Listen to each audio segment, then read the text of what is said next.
just now. And this session is not sponsored by Northern Star Chocolate Caramel Biscuit Porter. So I'll just get that cracked open. Cheers. Is that actually alcoholic or not? It's 5.2%. Okay, you're off your face at the end of the night then. Aye. Oh, that's nice. That's nice. So let's hit a wee screen share button here. And let's get that up. Can everyone see that all right? Yes. Awesome. Yeah. So let's just change that to a different shape. Yeah, that's cool. Alrighty, brilliant. So this is about 20-25 minutes, give or take, and then we can have a wee chat. But the idea is that we're going to go through De Bono's 6 thinking hats. If you've not heard of De Bono's 6 thinking hats before, I hadn't until very recently either. And just thought I'd give it a wee blast. It's just a different way of thinking about things. By the way, David, welcome aboard. And you can see if you have a quick look at them here, the idea is each hat is a sort of, I don't know, personality or way of thinking about things, a style of viewing information. So you can see like the white hat and the side, it's just information, pure, factual, that kind of thing. And just have a wee quick, look at them. And if we just take maybe the example of something a bit ridiculous, like a banana, the facts of the matter are that a banana is yellow and it's a fruit, and it's from, anyone know where bananas are from? I don't know where bananas are actually from. Let's say the Caribbean. Sterling. Bananas are from Sterling. That's a fact. Emotionally, I like bananas. They're tasty. I enjoy them. In terms of logical positive, yellow hat, they're good for you. They got potassium in them. Creative, green hat. If you were to peel a banana and throw the peel on the floor, somebody might slip on it, which would be funny. And blue hat, organizing hat, we would say, well, maybe we shouldn't have a banana peel on the floor. That's dangerous. Let's get rid of that. And the black judgment hat, we could say maybe, well, bananas have to travel all the way from very exotic places, so they got a massive carbon footprint, so maybe we shouldn't eat bananas. So that would be maybe different ways of thinking about a banana with the different 6 thinking hats. Does that kind of make sense so far? Yes. Cool. So if we start off with the blue hat, this is, I think, the closest I've got to a blue hat. Can everyone see my blue hat?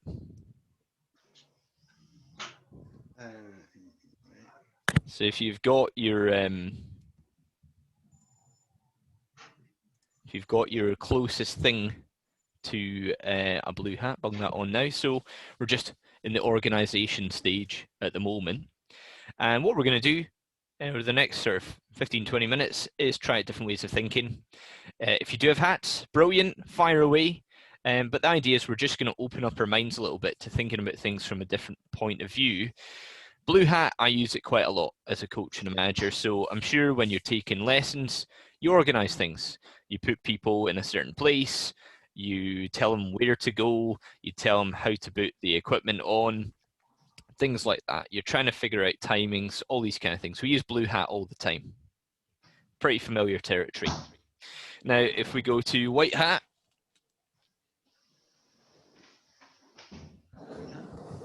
there we go. We're neutral and objective. So we're just looking at information. Has everyone managed to get themselves another silly hat? Got white on it. It'll count. It'll count. And what we're doing here is just thinking about things from that point of view. So different hat now. White hat, it is objective, rational facts. And we use this all the time when we're looking at customers going snowboarding, going skiing. We try and break down what it is they're doing, and we try and do that as objectively as possible. But just thinking about things from that point of view, we're always going to bring our thinking to the table. So I remember I was talking to somebody at work, a guy called Connor, and he said he was skiing really, really well. His feet were close together. That was his definition of skiing really, really well. But of course, nowadays, you wouldn't want your skis to actually touch, for example. But it's a way of thinking. And often, we try and make snap decisions when we're watching somebody snowboard, for example. We watch them for 30 seconds and I think we've got a pretty good picture of how they ride, but we've not got all the information, and the same is true in general. So just exploring the white hat for a bit longer. When we read our instructor manuals and things like this, for example, there we go. Welcome, James. We've got a lot of information. I don't know about you, but I've literally got 15 maybe instructor manuals. It's a lot of information, and the people who put it together, they are quite often brilliant snowboarders, brilliant skiers, but they're maybe sort of at the amateur end with the education side of things. Also, just thinking about things from just a factual point of view, the information in various manuals that we learn from and instructor courses and all that kind of stuff, it's not just a book of facts. A perspective is inherently part of it, and it's very hard to see everything from one point of view alone. So that's kind of what we're trying to do this evening, is just think about things not from just one point of view. And of course, we've all got quite a few challenges at the moment, to say the least. And if we can maybe think about things a bit differently, we can maybe work on those challenges a bit better. Let's see what we got here. Somebody chatting. Cool. Yeah, nice one. So if we switch to our black hat, if everyone's got a wee black hat here, I would so love to have that black sort of fedora type thing.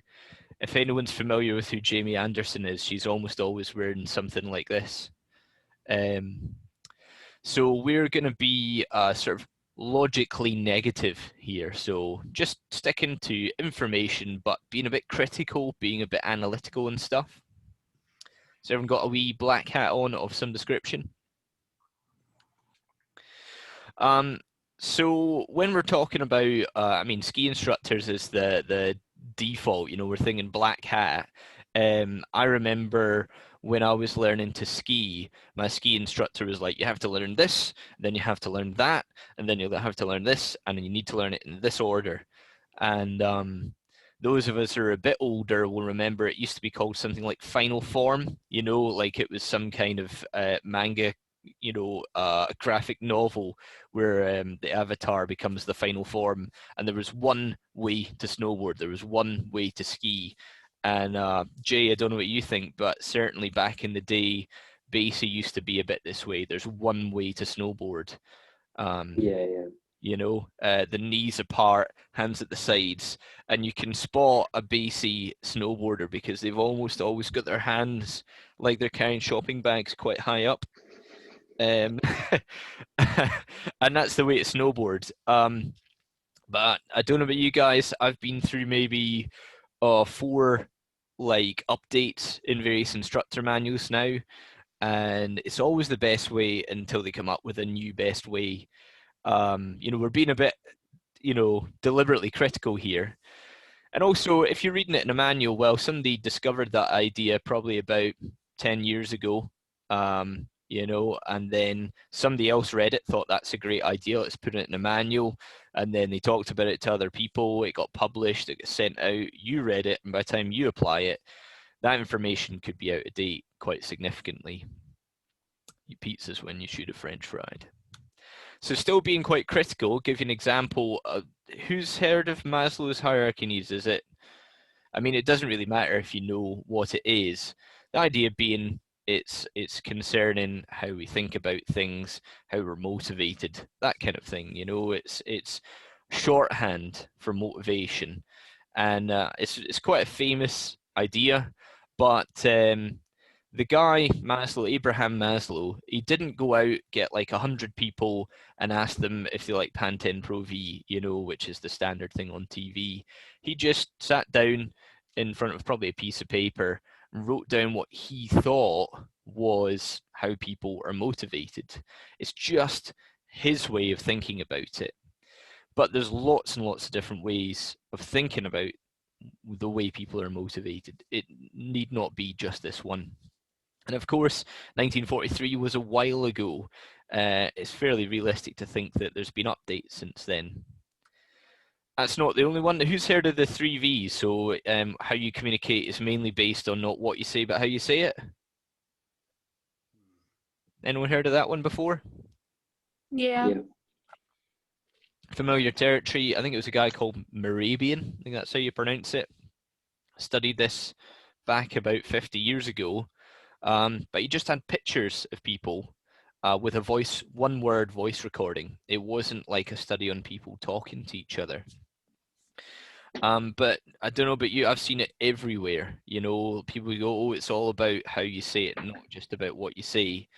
And now we just sort of like rubber stamp it all over everything as if we've just figured it out, done. There's no further information to be gathered. So we're just occupying this different black, you know, logically negative headspace. I was thinking about this the other day. Imagine if you turned up to an instructor course, instructor exam in straight skis, or as Jake Burton did there. Imagine turning up with a snowboard, you know, with a rope coming out the front. It would be, what would you think if you go on an instructor course or exam and you saw somebody rock up like that? Super skilled. Oh yeah, Yep. mad skills, right? Yeah. You'd be just like, you'd be pissing yourself, wouldn't you? Brilliant. You know, like I've tried skiing in straight skis and it's really challenging. You tip them on an edge and they just go faster in a straight line. They're a feature of the past and we've updated since then. But I mean, what do the snowboarders think? How old do you think that photo is? I don't know how old it is, but what would you guess? That's 84. Yeah, 84. Yeah. And the skier, I don't know, he's wearing a cardi. Is that Same leather here. gloves? Straight skis, maybe 60s, 70s? Has to be 70s, I would think. Yeah. So the ideas we might be bringing to the table are as old or older than this gear. But we would be, imagine if you turn, like, I'll tell you, first time I ever went skiing, I didn't have any like gear or anything. So my mum's friend lent me a purple onesie. A purple one. Imagine being a 12-year-old boy in a purple onesie. I was mortified, absolutely mortified, and I hated skiing as a result. So, you know, imagine if you had to turn up to an instructor course with this kind of level of kit, you'd just be embarrassed. But we quite often maybe turn up and we use ideas that are potentially that far out of date. The point being, not so much those specific ideas. Maslow's hierarchy needs the 3 V's. It's not those specific ones, but more in general. Like, I remember seeing a guy at Sierra Tahoe. He had 3 GoPros on him, and he was riding down the beginner slope. And you just, I couldn't help but think, maybe sell, like, or don't buy one of the GoPros and buy, like, you could get 3 lessons for the price of a new GoPro, easy. And, you know, the point being, we all have these ideas about how things work in general, about all sorts of things. But maybe there's some, if we are quite logical and negative about it, we should lose them. Maybe wearing headphones over the outside of a helmet is not quite not quite the right idea. So it's time to change hats again. We're going to switch to green hat, which is where you get to see my Loch Ness Monster hat. I'd so love to have that sort of leprechaun hat there that you see in the image. And this is where we're getting a little bit creative. We're thinking outside the box. How can we do things differently? That kind of idea. Has anyone ever seen the movie Donnie Darko? Yeah. Yeah. So if you've seen that movie, this little photo is from that movie. And in that movie, the teacher, who is quite a piece of work, wants to break things down to just right or wrong, fear, wrong, love, right. And we've just kind of taken Maslow's hierarchy of needs and said, well, it's basically wrong, isn't it? It's basically out of date. But thinking about it maybe a bit more creatively, a bit outside the box, is it just as simple as right or wrong?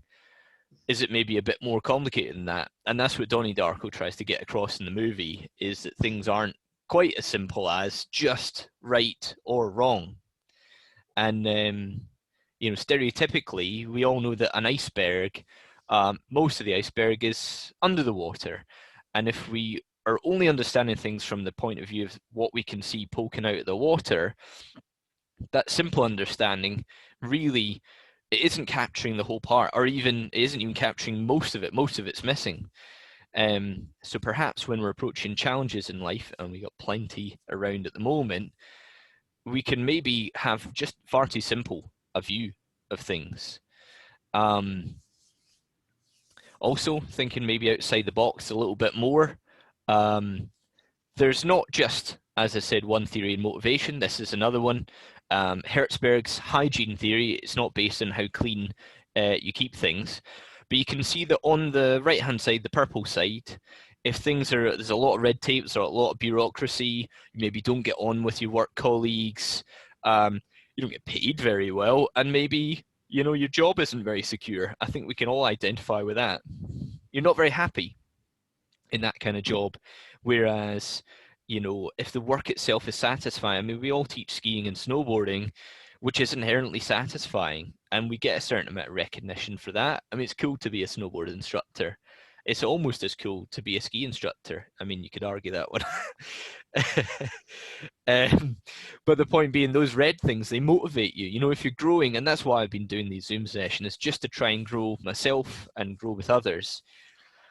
But if we're thinking about things with our green hat on, it's maybe not so much about, say, this guy Hertzberg and his hygiene theory, that theory's better than Maslow. It's just a different one. It's a different way of thinking about things. Nothing can capture everything, and maybe thinking about things from different angles is the way to go. For example, you can see somebody's really thought outside the box. I love this maze logic, just A to B, done. And, we're going to try and think a bit creatively about the challenges we're facing right now. A lot of people have lost their jobs, a lot of people not much job security, even if they do have their jobs, a lot of question marks everywhere. And we can focus on that, and that can be the way we think about things. But perhaps if we do the equivalent of just literally drawing the line from A to B outside of the maze, that way of thinking about things differently can be productive just by itself. And maybe we're in a sort of situation where we kind of have to. And I'd imagine, even if it's not just right now, in general, we're all going to end up in scenarios where thinking outside the box is required. I'm sure for those of you who've taught at Glencoe Mountain, you've had to think outside the box a few times. Anyone care to share? Even if you've not taught at Glencoe Mountain. I had a guy whose boot was, he hadn't tied his shoelaces tight enough, and it was a little bit spring and slushy, and he stepped in a puddle and kept walking, and the boot stayed in the puddle. And we kind of had to work together to try and get this thing out. And wow. Yeah, it was, I wasn't ready for that kind of thing. Yeah. So I was out of my comfort zone. Yeah. Yeah. I will share another lateral thinking scenario they've done while coaching. Yeah, I got one. Fire away. I was working out in Italy. Had a week-long class with some adults, sort of 30-ish olds. First couple of days, things were going okay, shaking the rust off. There were intermediate progressive skiers, but they all seemed to be kind of stuck. They were kind of plateaued, but nothing seemed to be happening at all. Yeah. No matter what we tried to encourage them, nothing seemed to be working. And, sitting there thinking about it at night over your beer, I thought, none of them have fallen over. Not one of them had fallen over. We had a dump of snow that night, which made it all very nice and beautiful and lovely and fluffy. And one of the runs that we went down was like a road. Yeah. And in the corner on each road, the Beastie had sort of pushed the snow off a little bit. So there was a great big heap of soft, white, fluffy snow. And I thought, I wonder what's going to happen here if I do this. So I just stopped. Everybody sort of lined up next to me as they do. And I said, right, I just all want you to do what I'm going to do now. And I just took everything to chance, took off my skis, dumped my ski sticks, and legged it past them and launched myself into this heap of snow. And I said, right, come on then. So they all proceeded to do that. And of course, as they're coming towards me, I'm throwing snowballs at them. And this is totally out the box. Yeah. Thinking, and sure enough, they leapt and threw themselves into the snow, and at the end of it, they're all having a great big snowball fight. Fine, okay, everybody back on your skis. I said, right, any ideas why I've done that? And they all sort of stood there and they shook their heads, and I said, well, you've all got things to think about at home and all the rest of it, your job, and you might break a leg, and you might do this, and you might do that, and you might do the next thing, but not one of you have taken any risk of trying to ski a little bit out of your comfort zone.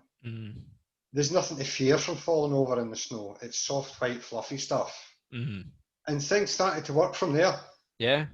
Because it had broken down that sort of fear of, if I fall over, I'm going to hurt myself. Yeah. Which seems strange, but because I've got so many home responsibilities, they were frightened of moving that little bit towards out of their comfort zone. But doing that to them made them realise that, hang on, we're missing out on the fun here. We're concentrating too much on survival than actually enjoying ourselves. Yeah. And it seemed to work. Yeah. And it was just, again, thinking completely outside the box, outside of skiing, and doing something totally different. Definitely. And, it's fairly, it's maybe not so obvious all the time, but this different way of thinking about things, this thinking about things slightly sideways, snowboarding is inherently sideways thinking. It lends itself to just this idea of not thinking just in one way about things. Often it opens the door to a different way of thinking, which makes things go from impossible to possible, from hard to easy, or doable at least. So, onto the yellow hat. I don't have a yellow hat, so I'm gonna wear an orange hat. And Jay, I don't know if you recognize this, is from Loon Mountain. I got this for doing, I think it was, if you did over 25 hours of training time, you got a training hat. So this one's 12 years old, get on for 13 years old, but it does the trick. So now we're being optimistic, we're being sunny disposition, we're being not British, but we're being logical at the same time. So that's the mindset we're trying to adopt now. And I don't know about you, the yellow top hat there reminds me of Dumb and Dumber, where they dress up in silly, entirely yellow suit and hat with cane. Silly? Yeah, there's They're not silly. They're awesome. How good would it be to turn up in a yellow full suit tuxedo with hat and cane? Oh, just amazing. So we've got challenges, there's all sorts. It can be anything from you're trying to get a new trick, say in the park. It could be you're trying to get maybe your hop turns down, or it could be something like, how the hell am I going to make any money this year? And these things are, these challenges that come up and faces, quite often they can seem just this massive, massive challenge. Like if you've ever seen the movie Interstellar, there's this giant wave, 4,000 feet apparently, according to this graphic. But everything has a weak point. If you ever get the chance to read it, there's a book on all mountain skiing from the American instructor system, and it talks about weaknesses. Everything has a weakness. So, for example, if we go to steeps, as in steep terrain, 4 weaknesses of steep terrain. There's a lot of good snow. There are no bumps. The steep terrain lends itself to a variety of tactics, and steep is a relative term. So the point being that even something that's really challenging like steep terrain has areas you can kind of attack it from. And anyone a bit of a surfer in the group? Anyone do a bit of surfing? No. I've done a little bit of surfing, and I remember my surf coach telling me, most people know, even if they're not a surfer, you don't want to go up and over the wave, because you'll end up just getting tipped and on your back and getting annihilated. You duck dive through the center of the wave, where that yellow arrow is in the center here. That's the weak point of the wave. The water's getting sucked up from the base of it towards the peak. And that is where you can punch through the wave at its weak point, so you don't get annihilated. Trying to go up and over the top would be suicidal, or certainly on that wave, at least anyway. And we can take this idea of our challenges having a weak point, and we can apply it. So, like, we go skiing and snowboarding. Well, we normally go. We try to go skiing and snowboarding when we can, and we love snow. Who's ever had a conversation with someone where they're being really negative about it snowing, and you were just like in a completely different headspace? Yep. Anyone been there? All done. Yeah. Everybody's been there. I was talking to somebody recently. They said, "Oh, it'll be spring soon." I said, "Don't say the S word. It's not allowed. That's a naughty word. We don't want the snow to melt, we want it, I've got a sticker in my car. It says, "Pray for snow. There's never enough snow." Although this person's probably pretty annoyed that their car is buried. Greg, do you remember were you out in Tahoe for the 16-17 winter? Yes. Do you remember it was just insane, the amount of snow in Feb buried? Yeah. 551 inches we recorded at Tahoe. That season, yeah. But we couldn't handle it. Yeah, it was nuts. I broke my thumb that month because there was a staircase from the ground up to the ski school locker room. It was about 5 or 6 steps, maybe about 5-6 feet of height. And by the time Feb buried had ended, it was about 5 to 10 feet below the level of the snow to get down it. And we had to daily cut steps into the snow to get up out of it. And it just got annihilated by hundreds of people, and I was in ski boots at the time, and I slid down. I just had no grip at all. I grabbed the handrail, and the handrail was kind of L-shaped, and my thumb slid down and just rammed off of the straight bit at the bottom. There was that much snow. And yeah, James, I think that's a shoveler's excuse. If that season I'd heard any excuse, that's right up there. Like, I've heard it all. I hurt my thumb, I hurt my arm, my abs are sore from shoveling. Everybody said it. I got it x-rayed, and I got a doctor's note. It's workers' comp as well. Got it in a little cast, so I couldn't shovel. It was a shame. It was a real shame. Yeah, but you know what it's like in the US. If you've got a doctor's note saying you can't do something, it's a no. So that was interesting. But we think differently about snow in general. And we really just do. We love it. But the rest of the world often doesn't. Oh, 2 slides there. So when we're thinking about things differently, everyone's heard of the Titanic, I'm sure. And there's thousands of people on the Titanic. there was some people relatively recently who suggested, well, the Titanic hit an iceberg. I think everyone knows the Titanic hit an iceberg, but it didn't like sink. It didn't just go glug. Do you know what I mean? Everyone would have died if it just instantly sank. It was actually drivable. I don't know what you call it. You don't drive a boat. You sail a boat, but it's not got sails. You get what I'm trying to say. The Titanic was still movable for a few hours after it had initially hit the iceberg. And what some people have suggested is, well, if some people had got off the boat, like bring the boat alongside the iceberg and get on the iceberg, they would have survived because help was relatively nearby. And, you know, some people maybe made makeshift rafts and things like that. We all know how well that went for Jack. But maybe if Jack had got on the iceberg instead, he would have survived. And kind of their point was not so much that that would be the best idea, that if everyone had just gone on the iceberg, that would have been amazing. It was more that nobody thought to do that. There wasn't a single person who survived by getting on the iceberg because the iceberg was the problem. It couldn't possibly be the solution. And you can imagine, you know, the challenges we're all facing right now. The problem can very much seem like only a problem, but perhaps there's a way to think about it where it turns into a solution. And this is, of course, a photo of somebody skiing an iceberg, which is just, it'd be so amazing to have skied an iceberg or snowboarded an iceberg, either way around.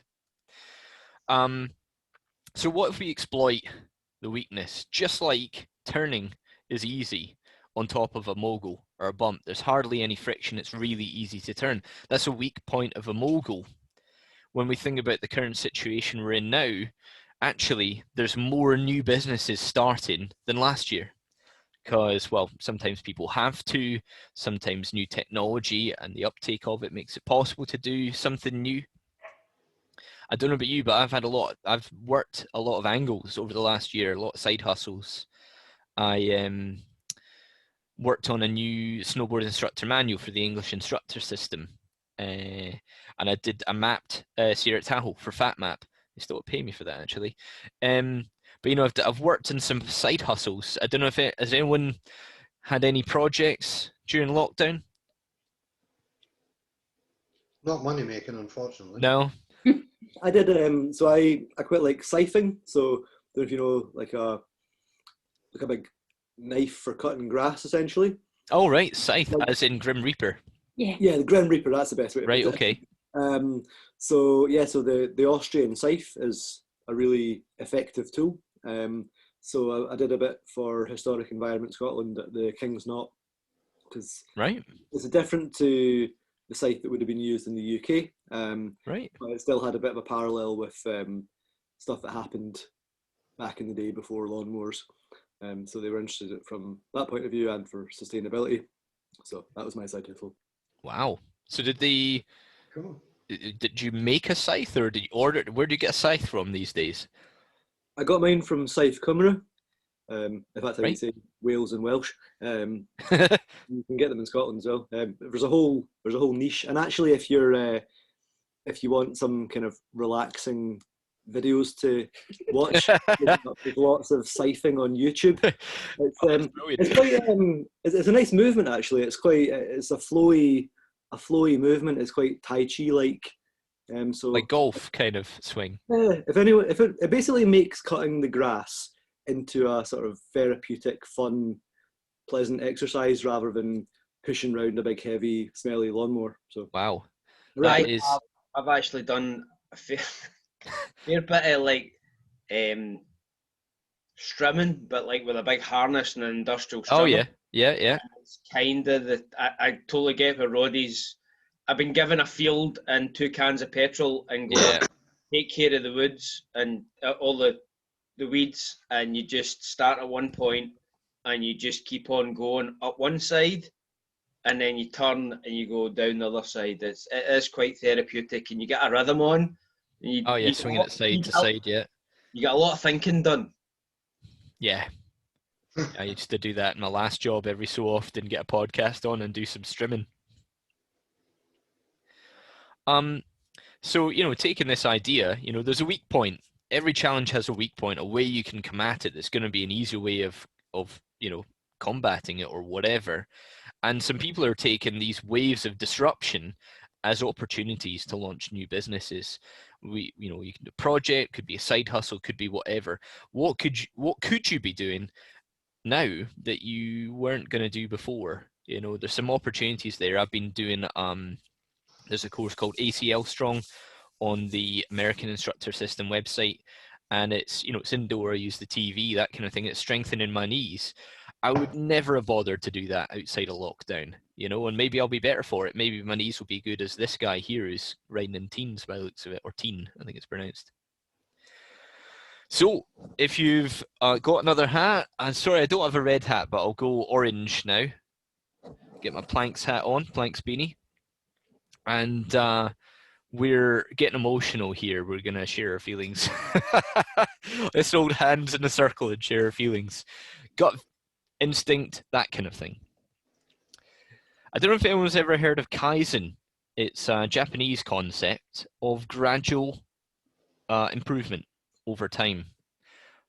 Give you an example. First snowboard I ever bought was an ex-rental snowboard I got for £12 from Glasgow Ski and Snowboard Centre in Bellahouston Park.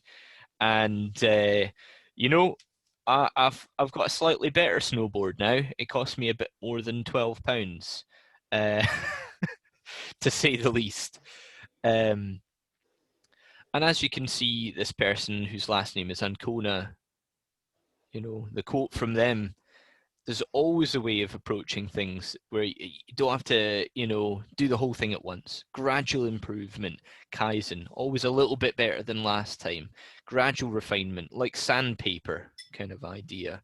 The waves on the seashore, gradually eroding the shoreline. I'm not the world's biggest fan of Burton, but they were there back in the day, and the snowboards you can see there on the wall, they are big improvements from the 70s and 80s gradually through to the modern day. I have absolutely no idea what that thing on the right is. Katie said to me, "What is it?" And I said, "It's it's that." I think it's called a Bigfoot. Is that a Bigfoot? I thought a Bigfoot was just like a what do you call it? A different snowblade. I thought a Howler. Bigfoot was a snowblade. I think this was the same company, and they tried to do it with twin skis underneath a normal board. Right, okay. Love to try it, see what it's like. But you can see gradual improvement over time. It need not be this massive task. And actually, if we're going to approach this gradual improvement over time, if you ever get the chance, on YouTube, this lady, Angela Duckworth, has a few TED Talks, and she's got a brilliant book called Grit, which she got from the movie True Grit from back in the day. And what she says there, you can see, is that just keeping at something with a bit of passion. We all love snowboarding and skiing. For me, I just can't imagine a life without it being part of my life. I'm just really passionate about it, and I've done it for a long time. I just keep doing it, even though I've had both a shoulder and an ankle reconstructed so far. Just keep going at it. It's not necessarily easy, but that is grit, the determination, the emotion of perseverance and pushing through, a sort of Rocky-esque rising to the challenge of our rivals, and it also comes with looking at where we're maybe not particularly strong. So if I was starting a new business, I've no idea how to do a website. Maybe I'd need to develop in that area. Maybe in working on our challenges going forward, there's areas where we can deliberately look to find a weak point and strengthen it. So that could be literally in my body. I'm doing a knee strong course, or it could be something like I found it relatively recently that things like Gardner's multiple intelligences, if you've heard of that, that's the idea that some people are mathematical logical, some people are musical rhythmic, some people are body kinesthetic. That's not based on somebody doing a study in people. It's just somebody's idea of how things work. So finding that out, I go, well, maybe there's an alternative. You know, there's different ways of coming at it.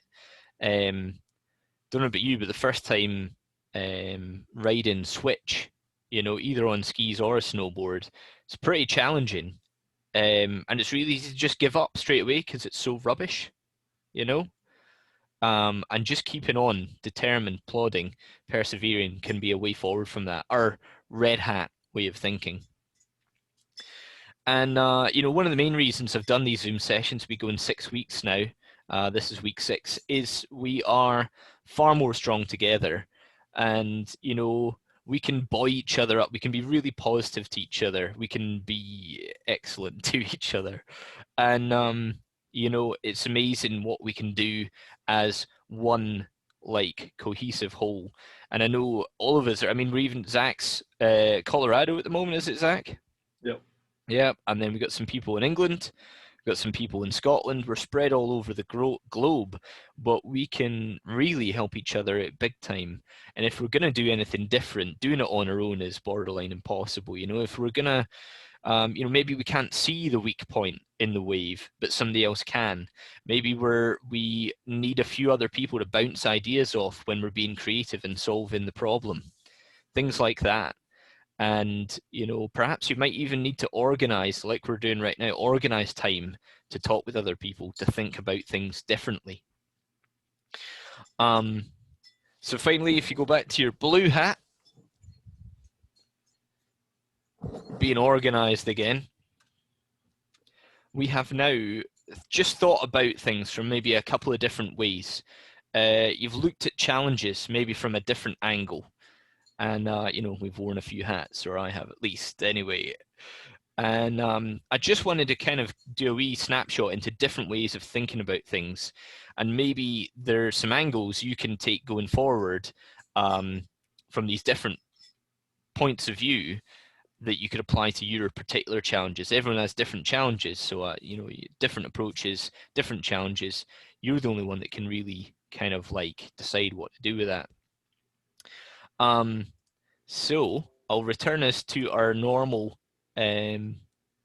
screen view without the screen share anymore.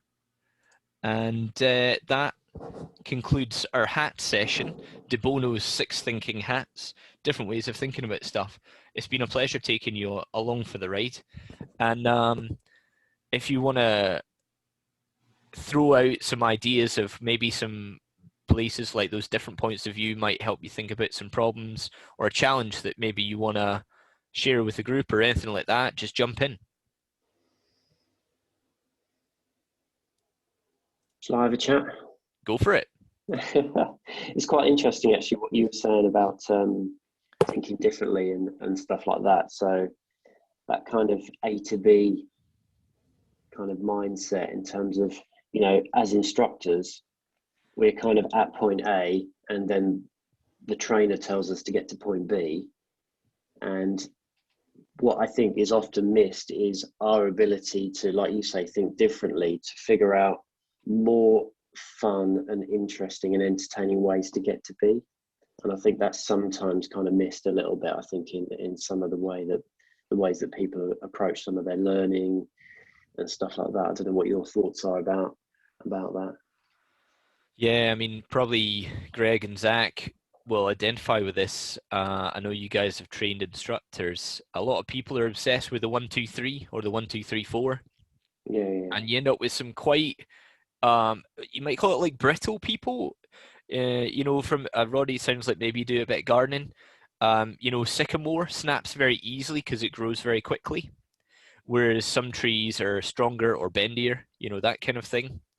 And often, I don't know if you found this, you ever had to give somebody the bad news they failed an exam, and you just know from talking to them they're maybe in the wrong headspace. They can't think of anything but a failure as opposed to an opportunity to learn and broaden. Zach, you were talking to me about this week, I think. You know, you, like pretty much everyone I know, failed your snowboard 3 first time. I failed my snowboard 3 first time as well. Failed my ski Yeah. 3 first time too. You failed it twice, Greg. Good on you. I failed. Tell you what, I'll do a good one. I failed my ski instructor level 1 twice because I kept going snowboarding. No But one should ever failed the level 1 ski. Like, once even. I Like, failed my artificial slope ski instructor exam twice. oh, well, artificial's different, but surely it's just Failed mine as well. one inside the name. I just kept going snowboarding. I didn't go skiing.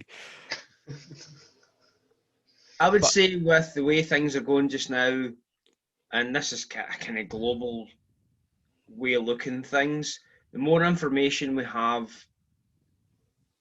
we now look at there's no truths or absolutes. So when as trainers we try and say, this is the path to get to point B from A, and these are the steps to take it, the way things are starting to change with how people think, it's less linear than it used to be. It used to be, this is the manual, this is a progression, this is what we do to get to point A. And that's coming from the manual and coming from your direct trainer.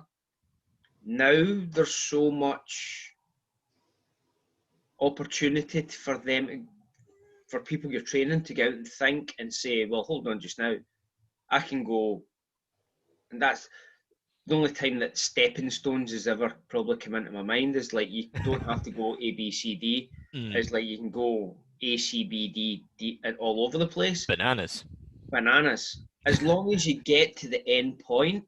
And I think that's the same with all the different systems and all the different worlds, different countries. We're all trying to get to the same point. It's like teaching people to snowboard, and we've all got such radical ideas and what we believe is correct. And I think we need to kind of take a step. I mean, I've never been invited to one, but you see all this stuff from Interski. Yeah. You see how it used to be, well, bristling. This is our system. We will be able to do what we want. And then now it's people going in and sharing ideas, and other systems going in and stealing ideas off other systems. And it's like, right, let's go for best practices. And I think going for best practices is how we need to start looking at skiing and snowboarding, is that, yeah, there used to be A, B, C, D gets to making turns. Maybe that's going to have to be a bit different. Maybe we have to kind of mix it up and work on different movements at different points to what they're comfortable with, rather than saying that you need to be able to side slip on your heel side before you get anywhere. Yeah. Hell no. Let's take them off that and let's get them doing something else. Don't waste their time if they can't get it. There's no point trying to flog a dead horse. If you can see that they're not going to get there, let's get them doing something else that they can take away and get value for their money.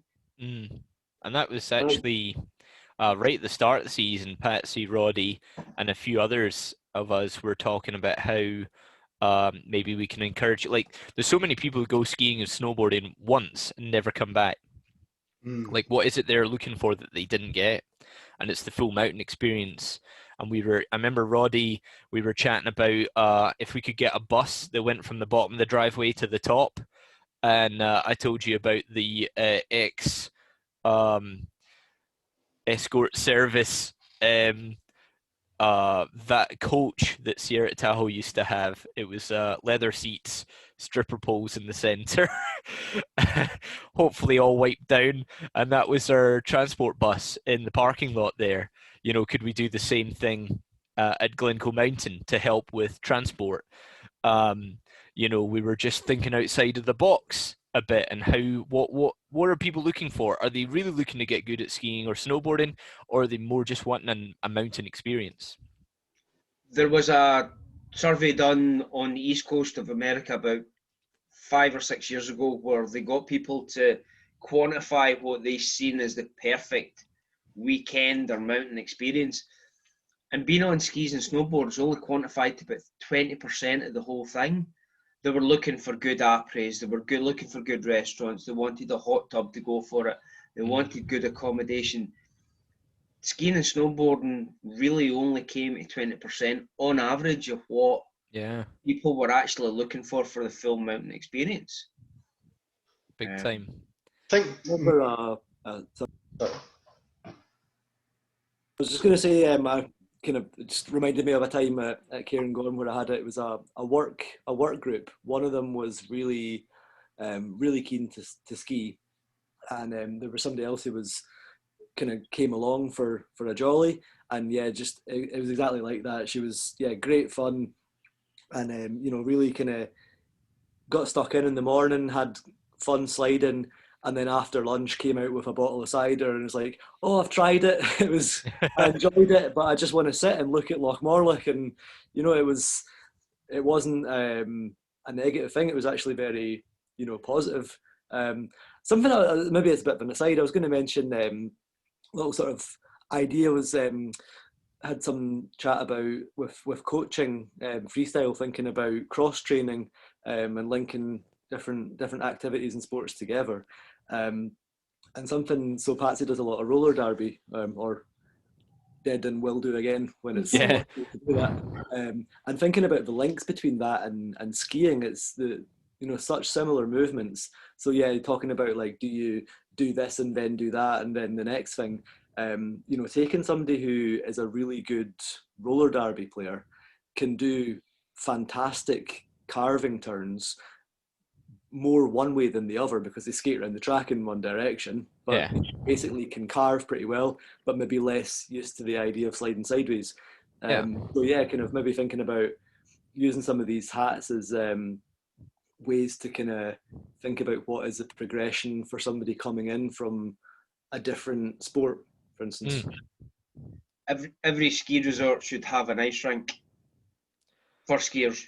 There's nothing better than turning around to a kid and going, right, okay, remember how you were on your ice skates yesterday? That's how you're going to move forward.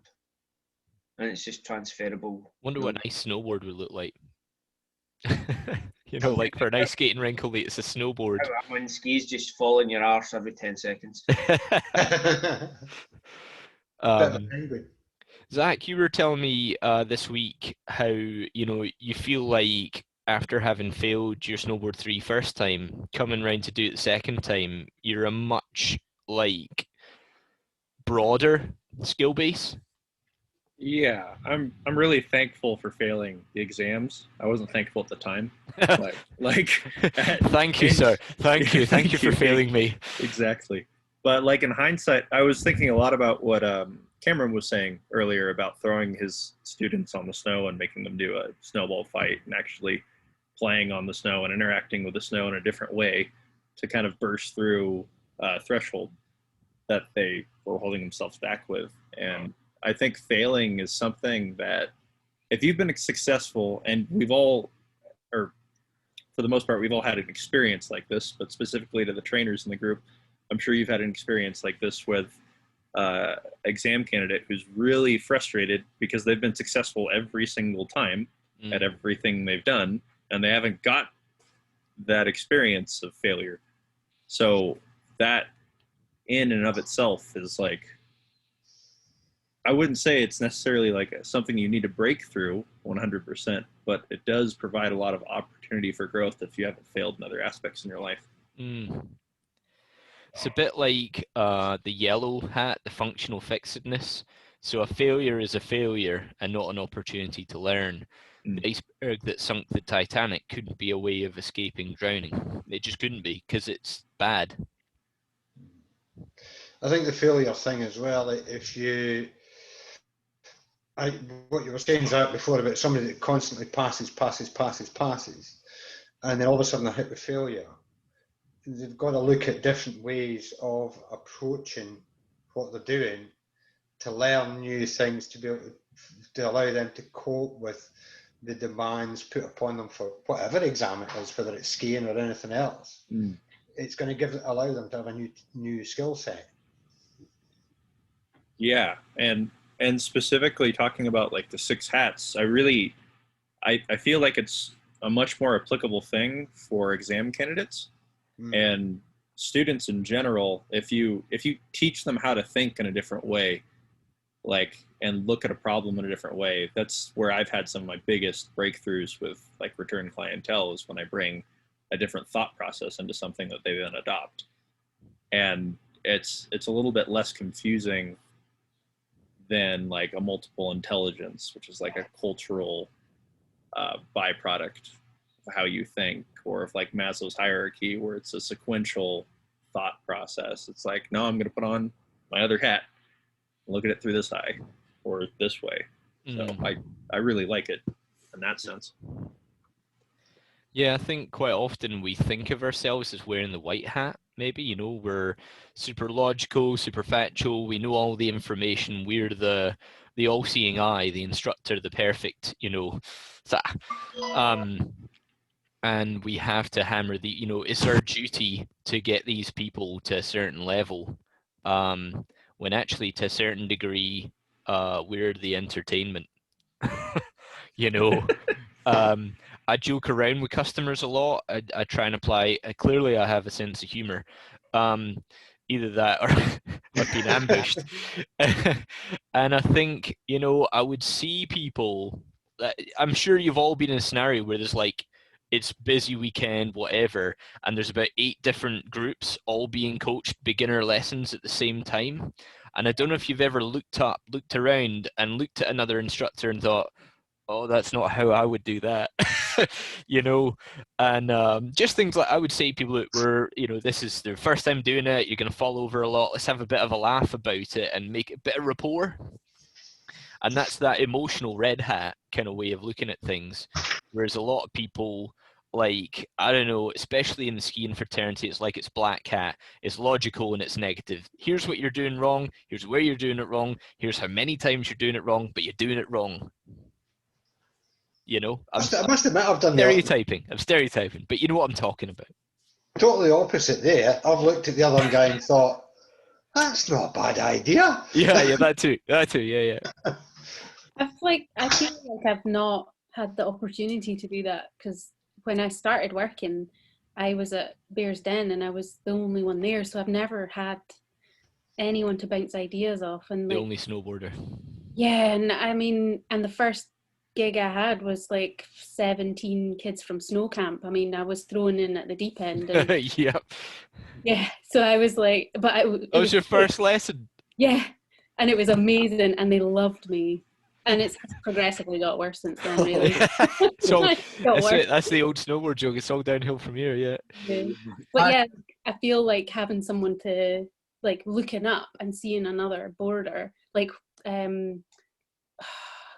when Alistair was there, and I'd be like, this is so exciting. I'm seeing someone else working, and it's different to looking at a skier, obviously. But anyway, that's my little. Actually, that'll come with experience, and this is, we're talking about constructs and models, is the one that I do love, and I don't know how much empirical research was done on it. Was Bloom's taxonomy of learning, and how you learn and move through things, and you've got to move through these levels before you get an appreciation for the other stuff, and that will only ever come with time, experience, and time teaching. These thing with moments will not come like on your first year.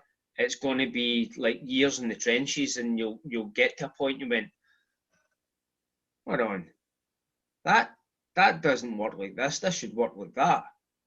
And what you'll be thinking will be true, but that's not going to. It's going to take a lot of time to get to there, because we build people up. We build people up with a skeleton or a framework that they can work off of, so that they can build up their experience. Because if we don't give them the framework and they start using their own ideas, that's where things tend. Even though we encourage people to think outside the box, the early level is knowledge and comprehension. If they don't know what they're supposed to do and they start thinking for themselves, that's when things usually go badly. So that's when we provide a very structured framework for instructors. But as we go through the levels, what we've got to start doing is not only building on the levels of experience and technical knowledge, but giving them the ability to go, hold on, we can spread out of that very 1, 2, 3 ability, following the steps for the sake of following the steps, and getting to a point where you're like, hold on, I know that's not, we could do that next, or I'm supposed to do that next, but we could do this next, and this would be just as good as not better. And that only comes with experience. And like you say, mentorship, sorry, can't count my fingers if you can't see them. Mentorship, experience, and good training. And that's how you will break through those barriers. Not barriers, but that's how you expand and you grow. And that being said, I've went to training and people who have never taught a snowboard lesson in their life, and they'll say something that I'm like, wow, that's amazing.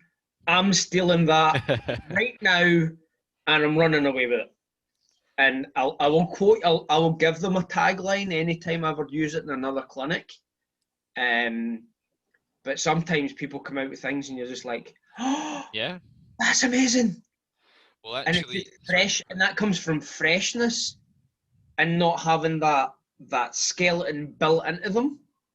It does seem to be stifling, but it's necessary.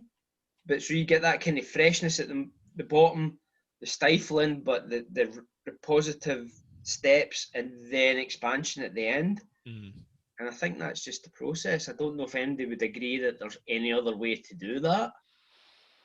I know what you're talking about.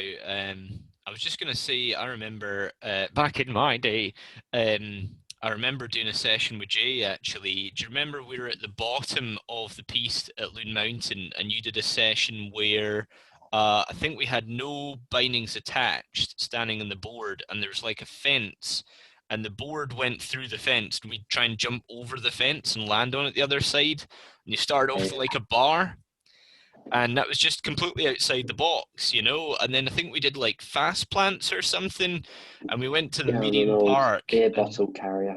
Yeah, and I Like you know, it was just outside the box. Go for it. You've got to use what you've got available to you, I think, and that makes things a little bit more entertaining. You know, even stuff that I've done in the snow domes before, you know, working through movements and having a creative lesson just means what can I use around me? And that might be, for instance, where if I'm doing a heel edge traverse, I'll give someone a little empty cup of coffee, and they have to carry that kind of cup of coffee, do the heel edge traverse, and try and put that cup of coffee down, and then traverse again. The next one might go along and try and pick that up. It's like using what you've got available around you just to make it fun for you and fun for your clients as well. It doesn't have to be in that kind of rigid parameters that are not, you know, we're often kind of told we have to be in. I think one thing that I've found over the years is that it's a little bit like having, you know, doing all the courses and bits and pieces gives you a basic toolkit. And as you go through experience and you pick up things from your mentors, from other people that you work with, things that are tested and proven to work, and you pick them up and you build up in your toolbox and build it up and build it up and build it up until eventually you get to the point where you go, okay, I can use that here.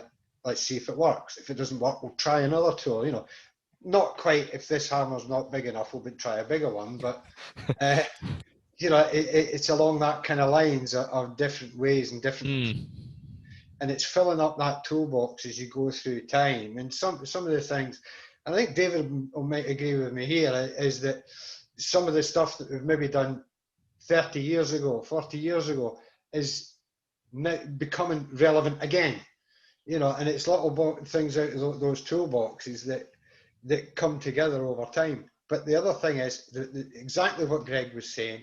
The practice part of it is, if you don't practice and you don't get that mentorship as you go along, then you lose the knack, you know, and the toolbox gets full of sawdust rather than nice glistening new tools, you know. So yeah, I agree with that.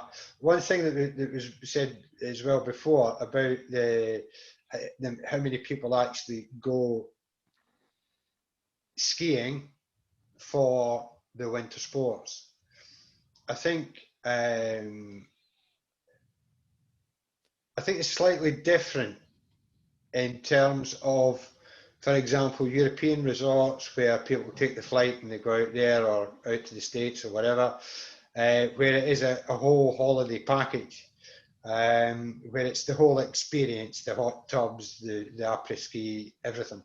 Whereas Scottish skiing, don't get me wrong, there's the Winking Owl over in Cairngorm, there's the Clickegg, the old Spitler Glenshee, they were all there in Scottish skiing, but it's a little bit less of that because we don't have those kind of facilities apart from generally Aviemore, which is a good distance away from the slope anyway. But I think it's slightly different with Scottish skiing. I think there's... Bare bones. Pardon? Bare bones. Bare bones, yeah. Basic. I thought you said bare balloons. Yeah. Balloons. Bare balloons, everyone knows that one. There are a couple of balloons about. Don't want to know, Roddy. But yeah, I think Scottish skiing's a little bit different. But that's I think the basic element is if you can get them to enjoy themselves and have a laugh at the same time. If they're skiing, great. If you're teaching them something, even better. Cameron, I've got to say that's a great point. I think there's a lot to be said for that. The bare bones of it. James might be able to agree with me here, and Zach will definitely been in Aspen where the beer flows like wine. That I'm sure I've had this experience where you've got a 6-hour lesson and you've been told to meet at 10 o'clock. You turn up, you get the coffee, you go out, you do one run, you end up going for lunch. That takes about an hour and a half, 2 hours. They might be having cocktails. You'll get one drunken run down to the bottom, but obviously I'm not drinking, and then they're done for 3 o'clock. Quite similar things with people that are out there for a week. And as an instructor, you're just like, it's nice, it sounds lovely, and you get it once or twice, but when your passion's really like, I want to teach somebody something, it's really frustrating. You're sitting in the coffee shop and you're just twiddling your fingers going, can we get along now? I don't care how many different pairs of boots you're trying on. Can we just go and get on snow? I'm really, really getting impatient. Yeah, the lunch is lovely, but I want to be on snow. I want to be teaching something. And I can see Zach laughing, and he knows what I'm talking about. And you get those clients, and it sounds like Shangri-La to some people. They're like, oh my God, I'd kill for that. And it is nice. And I've heard the next level of it was a friend of mine who worked at Cloisters, and he was just hired by some Russians just to sit in some seafood bar and sit next to the people with their jacket on, and they never skied all day. Wow. They just wanted a ski instructor next to them. So as much as you can go to so far up, Cameron, about that's the people look up and go, no, that's what you want, the high-end clients, blah, blah, blah. In essence, what we did this for was to teach skiing and snowboarding. And that's what you want to get back to. That's what you want to get out there and do. And it can be quite frustrating when you can't get out to do that. Hope that didn't sound... That sounded very red hat of you. What you should have done is use the yellow hat, which is logical positive. I'm making some money for almost no effort. Well, get Greg some brighter beer because that is very depressive for him. Hello, darkness, my old friend. What I'll do just briefly is I'm just going to hit stop on the record.